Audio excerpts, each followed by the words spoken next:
Notes marker. Hello बच्चों, जब ये वीडियो हम लोग शूट कर रहे हैं तो अब करीब करीब 18 दिन का टाइम, 18 से 19 दिन का टाइम आपके जेई प्रिपरेशन के लिए बचा हुआ है, एडवांस के प्रिपरेशन के लिए। ये हाई टाइम है कि कुछ चीज़ें हम लोग अपने तरफ से आपको क्लियर कर दें। आज जो हम लोग बात कर रहे हैं इसके दो एस्पेक्ट हैं। एक रूटीन एक्टिविटी आपकी कैसी होनी चाहिए 18-20 दिन में, और दूसरा आपका एकेडमिक्स क्या होना चाहिए इस 18-20 दिन में। तो रूटीन एक्टिविटी पर आते हैं सबसे पहले, और इसमें सबसे पहला पॉइंट है कि आप में से बहुत सारे लोग लेट नाइट पढ़ते हैं, रात में 1:30-2 बजे तक पढ़ते हैं। वो हैबिट आप थोड़ा बंद कर दीजिए। रात में आप 10:30 बजे से 11 बजे तक जरूर बेड पे चले जाएं। मॉर्निंग में 6 बजे उठने का आप प्रैक्टिस डालिए, क्योंकि आप अगर ये सोच रहे होंगे कि लास्ट में एग्ज़ाम से 3-4 दिन पहले ये काम हम कर लें तो वो हो नहीं पाएगा, क्योंकि एग्ज़ाम का ऐसा एंजाइटी होता है कि फिर वो आप मेकअप नहीं कर पाएंगे। आज से अगर आप प्रयास करेंगे तो 15-16 दिन में आपको हैबिट में वो आ जाएगी, और जब वो हैबिट में आ जाएगी तो फिर एग्ज़ाम के दिन आपको प्रॉब्लम नहीं होगा। तो सोने उठने का टाइम आप निश्चित रूप से 10:30 से 6 बजे कर लें। हर आदमी का एक बॉडी का पीक टाइम होता है, वो पीक टाइम आपको 9 से 5 के बीच में रखना है, ताकि आप मैक्सिमम आउटपुट दे करके आए एग्जामिनेशन हॉल में। दूसरा है कि जनरली आप में से बहुत सारे बच्चे एडवाइस सबसे लेते रहते हैं, बहुत सारे लोगों से एडवाइस लेते हैं। एडवाइस बहुत सारे लोगों से लेने की ज़रूरत नहीं है। आप उनसे एडवाइस लें जो आपको इमोशनली जानते हो, जो आपको एकेडमिकली जानते हो। दोनों एस्पेक्ट को जो जानते हो उनसे आप एडवाइस लेंगे तो आपके लिए बहुत अच्छा होगा। ध्यान रखिए, महाभारत की लड़ाई में भगवान कृष्ण से ही केवल अर्जुन ने एडवाइस लिया था, और दुर्योधन ने 10 लोगों से एडवाइस लिया था। रेस्ट हिस्ट्री है, आपको मालूम है। तो एडवाइस लेने वाले लोग कम हों, लेकिन परफेक्ट लोग हों, ऐसे लोगों से एडवाइस लीजिए। थर्ड पॉइंट है कि आपके फ्रेंड सर्किल में बहुत सारे लोग होंगे जो छोड़ दो ना यार, हटा दो ना यार, निगेटिव फीलिंग वाले लोग होंगे। उन निगेटिव लोगों से आप जितना बचेंगे आपका रिजल्ट उतना बेहतरीन आने वाला है। निगेटिव लोगों से दूर रहिए। लिखा रहता है ना, गली मोहल्ले में निकलते हैं तो बी वेयर ऑफ, तो आप आगे भर लीजिए आप खुद ही। निगेटिव लोगों से आपको दूर रहना है।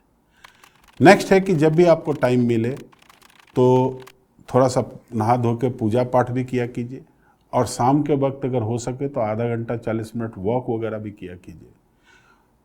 पूजा पाठ इसलिए ज़रूरी है कि स्पिरिचुअल कोसेंट आपके पक्ष में हो, भगवान का आशीर्वाद आपको मिले। और एक्सरसाइज और मेडिटेशन थोड़ा सा इसलिए ज़रूरी है कि आपका ब्रेन पूरी तरह से फ्रेश हो, ताकि नए आइडियाज़ आपके दिमाग जनरेट कर सके। एक और चीज़ जो रूटीन एक्टिविटी में हम जनरली एडवाइस करते हैं वो ये है कि जो बेस्ट पर्सन, जो मोस्ट सूटेबल पर्सन, जिससे बात करके आपको सबसे ज़्यादा मज़ा आता हो, वैसे आदमी से दिन में 20-25 मिनट का टाइम जरूर निकालें बात करने के लिए। ये बात करना आपके अंदर बैठे सारे निगेटिव फीलिंग को हटा देगा, आपके अंदर पॉजिटिविटी का संचार करेगा।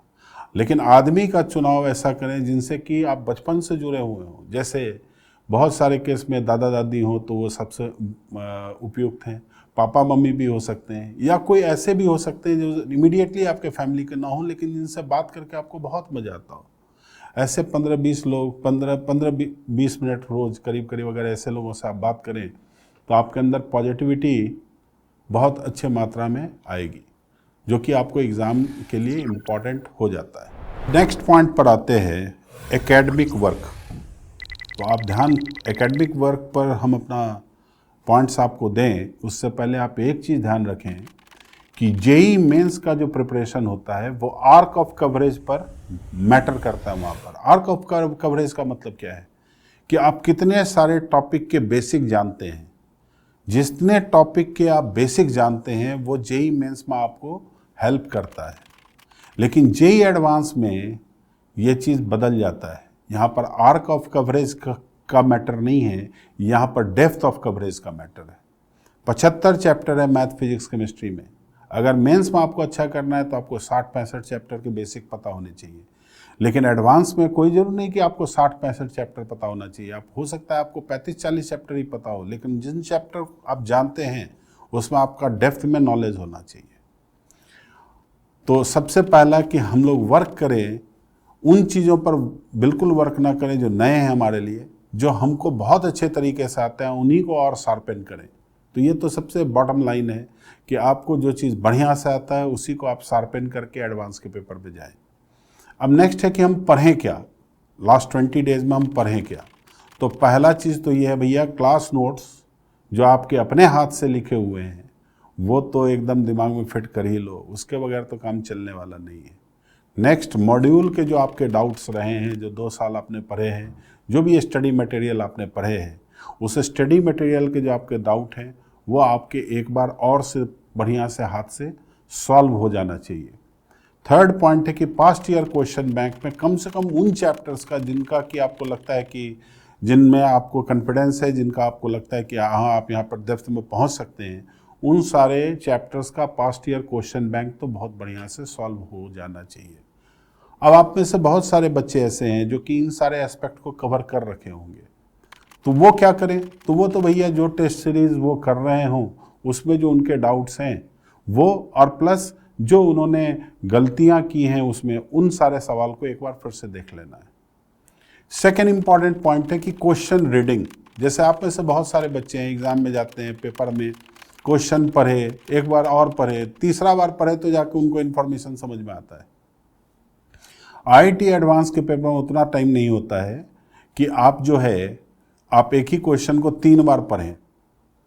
तो आप क्वेश्चन को पढ़ने का तरीका कैसा रखें? तो पहले तो स्लोली पढ़ें, जो इन्फॉर्मेटिव क्वेश्चन है उसके इन्फॉर्मेशन को आप नोट डाउन करते चलें, जिन पर आप क्वेश्चन को सॉल्व करने वाले हो वो सारे डाटा को आप नोट डाउन करते चलें। ध्यान रखें कि एक रीडिंग में ही आप उस क्वेश्चन के जितना वो जो पॉइंट्स है वो सारे पॉइंट्स को आप छान के निकाल लें। ये हैबिट अभी आप डेवलप करें। आप में से बहुत सारे लोग कर चुके होंगे, और जो नहीं कर चुके होंगे 18-20 दिन में जब घर में भी प्रैक्टिस करते हैं तो आप इस चीज़ को ध्यान रखें कि एक बार में क्वेश्चन को पढ़ के हमको समझ जाना है कि क्वेश्चन पूछ क्या रहा है। इसमें तीसरा और इम्पॉर्टेंट पॉइंट ये है कि लास्ट 4 ईयर्स के 2019, 20, 21, 22 इन 4 साल के आप दोनों पेपर को घर में एग्ज़ाम कंडीशन में दें, एग्ज़ाम से 1 सप्ताह पहले कम से कम। मतलब अगर 4 जून को आईआईटी एडवांस का एग्ज़ाम है तो मेरे हिसाब से 28, 29, 30, 1 ये 4 दिन आप बुक कर दीजिए, जिसमें कि आप 9 से 12 और 2 से 5 19 से लेकर 22 तक के आईआईटी एडवांस के पेपर को दे रहे होंगे।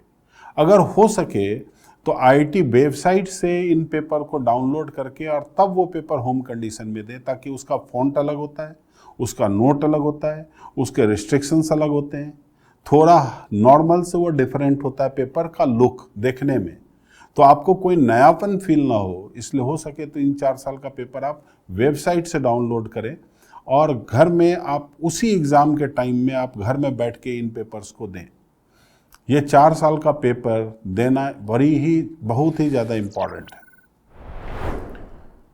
तो बस ये रूटीन और एकेडमिक्स के पॉइंट थे मेरे। आप ध्यान रखिए कि आईआईटी जेईई का जो एडवांस का पेपर होता है वो नॉलेज का टेस्ट कम और टेम्परामेंट का टेस्ट ज़्यादा होता है। आप कितने स्पोर्टिंग स्पिरिट वाले हैं, आप ध्यान रखें। जो best of the best batsman होता है उसको भी 2-4 बॉल छोड़ने पड़ जाते हैं। तो आपके टेम्परामेंट हो सकता है आपको हर तरह से वो चेक करेगा। वो शुरू के 2-3 क्वेश्चन ही बाउंसर टाइप का डाल देगा, वो पीछे के भी 2-3 क्वेश्चन बाउंसर टाइप का दे देगा। वो कोशिश करेगा इस चीज़ को कि आपके अंदर ये फीलिंग जनरेट कर दें कि ये पेपर आपके लायक नहीं है। यहाँ पर टेस्ट होता है आपके टेम्परामेंट का कि आप अपने आप को कितना गट्स के थ्रू उस पेपर में रुकते हैं, क्योंकि आप हम लोगों के एक्सपीरियंस का इस बात का आप ज़रूर रखेंगे अपने दिमाग में कि उस पेपर में 18 में से 10 से 12 क्वेश्चन ऐसे होंगे जिसे आप में से सब लोग करना जानते हैं। हम अपने पास 26-27 साल के एक्सपीरियंस पर ये चीज़ गारंटी के साथ बोल सकते हैं कि जेईई एडवांस के किसी भी पेपर में, मैथ्स के पेपर में 18 में से कम 10 से 12 क्वेश्चन ऐसे थे जो थोड़े भी ढंग से पढ़े हुए बच्चे हैं वो आराम से उसको क्रैक करके आ सकते थे। बस वो क्वेश्चन का जो प्लेसमेंट वो करते हैं वो बीच बीच में करते हैं, तो आपको धैर्य रखना होगा। सो आपके टेम्परामेंट का ये रेदर टेस्ट है देन कि आपके नॉलेज का टेस्ट है। Wish you all the best. भगवान आपको सफल करें, जान लगा के मेहनत कीजिए और जो मैंने पॉइंट्स कहे इसको आप ध्यान रखिए। All the best.